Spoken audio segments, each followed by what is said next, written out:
அன்பான இனிய உறவுகளே அப்பா ஒரு வாரமாக ஒரே கதையை ஒரே நாளில் வச்சு ஓட்டிட்டாங்க நம்ம டேரக்டரு.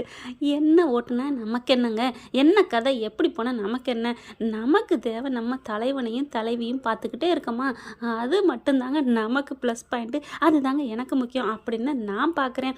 மற்றபடி எதுவுமே பார்க்கல. ஆனால் காவேரியோட முகத்தில் அதிர்ச்சி உண்மையிலே நேற்று ஒரு ரசிகை ஒரு ஃபேன் சொல்லியிருந்தாங்க, நான் காவேரியை தான் பார்த்துக்கிட்டு இருந்தேன், நேற்று ஃபுல்லாக நான் விஜயத்தான் பார்த்தேன், என்ன மூமெண்ட் அடுத்து பண்ண போகிறாரு அப்படின்னுட்டு.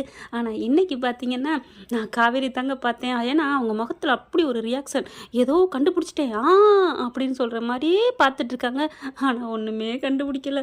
ஒரு படத்தில் சொல்லுவாங்க, ஏதாவது தோணுதா சொல்லு சொல்லு அப்படிங்கல, அப்படிம்பாங்க. கண்டுபிடிச்சிட்டியா, இல்லை ஆன்னு சொன்னால் ஏதாவது வந்துருச்சுன்னு தோணுதுன்னு அர்த்தம். ஆனால் எனக்கு வெறும் மட்டும்தான் வந்துச்சு, ஆனால் யோசனை தோணலையே அப்படிம்பாங்க. அந்த மாதிரி தாங்க நம்ம காவேரி மேடம் அப்படியே பார்த்துட்ருக்காங்க, ஏதோ ஆராய்ச்சி பண்ணுற மாதிரி.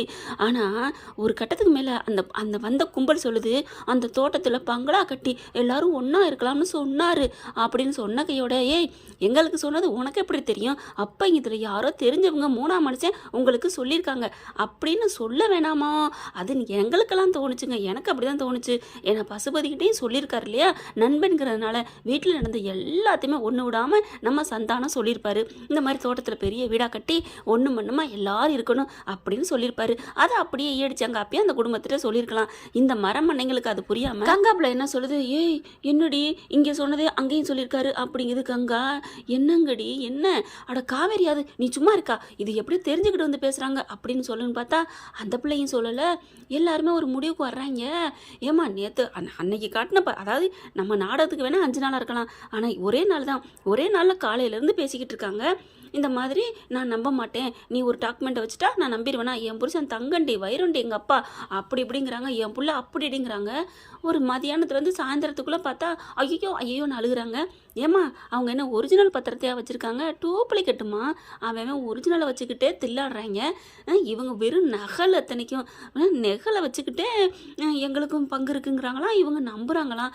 ஒரு மனுஷன் எப்படி வாழ்ந்தாங்கிறது அவங்களோட இதில் ஒரு மணி நேரத்தில் தெரியாதா, வந்து உங்க கூட 25 வருஷமாக குப்பை கொட்டியிருக்காரு, வாழ்ந்திருக்காரு. அடித்து பேசாமல் இங்கே சாரதாம்மா கொஞ்சம் இதாகத்தான் பேசுகிறாங்க. ஒரு பயம் நடுக்கம் எல்லாருக்கும் இருக்கத்தான் செய்யும். ஆனால் நம்பிக்கையாக பேசுனதை கொஞ்சம் தளர விட்டுட்டாங்க. ஒரு இறந்து போனவங்களை பற்றி இப்படி அவதூறாக பேசுகிறது தப்பு, அதை நம்புறதும் தப்பு. இப்படி அந்யோன்யமாக வாழ்ந்த இது ஒரு குடும்பமாக தானே, அவங்க ஒரு வேறு லெவலுக்கு தானங்க இவங்க இருந்தாங்க. அந்த பிள்ளைங்கள ஒரு பாசமாக பார்க்குறதும் அன்பாக இருக்கிறதும், அப்படி சந்தானம்னாலே ஒரு சந்தானம் அப்படிங்கிற மாதிரி தானே இருந்தார். ஆனால் இங்கே சாரதாவும் நம்மளை புருஷனை இந்த மாதிரி சொன்னதை ஏற்றுக்கிற மாதிரி தான் இருக்குது. ஆனால் பார்த்தீங்கன்னா அந்த அம்மாவை பிடிச்சி வாங்குது.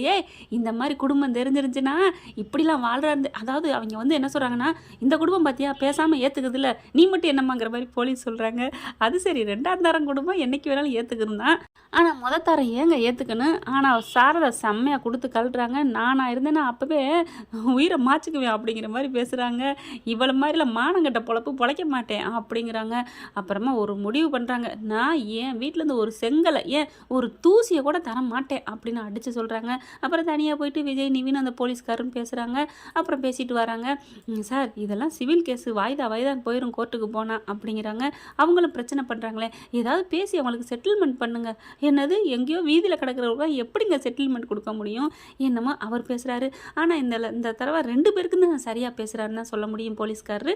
இங்கே பாருங்கள், நாங்கள் எவ்வளோ கஷ்டப்பட்டு இந்த வீட்டை மீட்டெடுத்தோன்னு உங்களுக்கு தெரியும் அப்படிங்கிறாங்க. சாரதா போலீஸை பார்த்து, நீங்கள் கூட சொன்னீங்கல்ல, ஏமா கொடைக்கானலுக்கு வர்றப்பெல்லாம் பிரச்சனையோட வருவீங்களான்னு சொன்னீங்கல்ல, அப்படி இருக்கல இவளுக்கு எதுக்குங்க நாங்கள் சொத்தை கொடுக்கணும் அப்படிங்கிறாங்க. அவர் எஸ்டேட் எங்கே வாங்கியிருக்காருன்னு கூட எங்களுக்கு தெரியாது அப்படிங்கிறாங்க. ஆனாலும் இந்த வந்த ஃபேமிலி, எங்கள் அப்பா வேணாங்கிறீங்க, அப்புறம் அவர் சொத்து மட்டும் வேணுமோ அப்படிங்கிறாரு இந்த பையன்.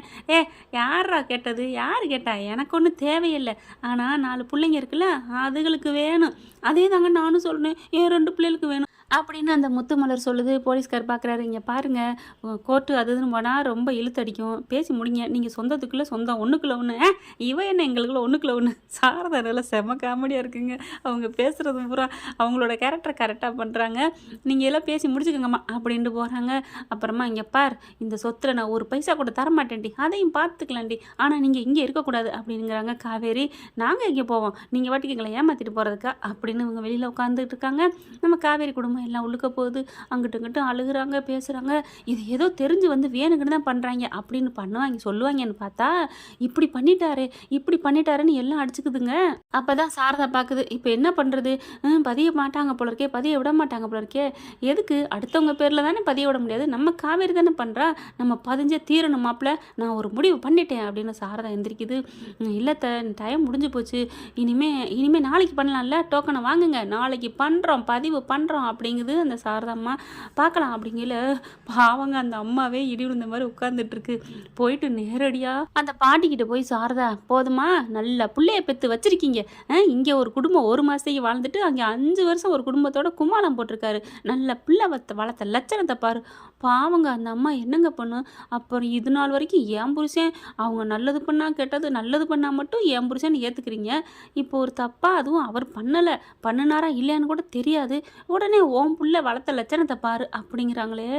இனிமேல் பாட்டிக்கு அப்போ பால் தானா, ஆமாம் உன் புள்ள வளர்ந்த லட்சணத்துக்கு உனக்கு எதுக்கு நான் சாப்பாடு போடணும் அப்படின்னு சொல்லிடுவாங்களா, சொல்ல மாட்டாங்க. இருந்தாலும் பாவம் அந்த பாட்டி அப்படியோ அழுகுதுங்க உக்கி உக்கி. ஐயோ அப்படிலாம் சொல்லாதீங்க அப்படின்னு சொல்லாமல் எல்லாம் பார்க்குதுங்க.